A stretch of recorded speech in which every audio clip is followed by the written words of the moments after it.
Marie Sulot fait partie de celles et ceux qui ont survécu à l'attentat suicide de la station Malbec. En plus du traumatisme psychologique, ses poumons, sa gorge et ses oreilles sont touchés à cause entre autres de l'explosion.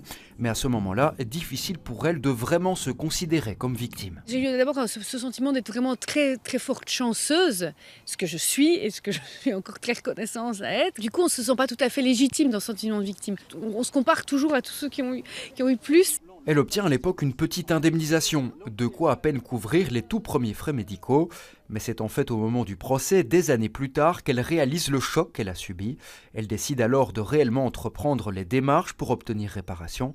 Un parcours semé d'embûches qui n'est toujours pas terminé. Il y a un jugement qui a été rendu. Pour ma part, il m'accorde un certain montant. Ce montant sera accordé si je peux prouver que ce dossier médical qui me concerne est en lien avec les attentats. Il faut toujours prouver, ce qui n'est pas toujours facile, évidemment. Marie éprouve donc le sentiment de devoir se justifier en permanence et elle n'est pas la seule dans la situation.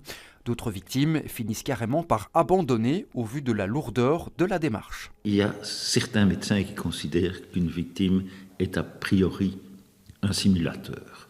Alors c'est assez déplaisant quand justement vous êtes vraiment victime. Ouais, c'est très violent en fait. C'est moralement très dur. D'autres évidemment comme Marie continuent d'attendre 9 ans plus tard ces indemnisations pour se reconstruire et aller de l'avant.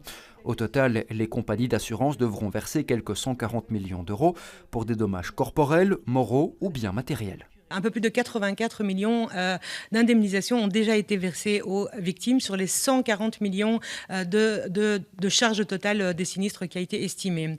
Et en dehors des 84 millions des 84 millions qui ont déjà été versés, il y a un peu plus de 57 millions qui sont mis de côté pour pouvoir faire face à tous les frais futurs. Donc par exemple les frais médicaux, les renouvellements des prothèses, les rentes également qui sont versées aux victimes d'incapacité de travail temporaire ou permanente. Des sommes qui sont parfois jugées insuffisantes. Les victimes peuvent refuser la proposition des assureurs et porter l'affaire en justice, mais au risque d'alourdir encore la procédure.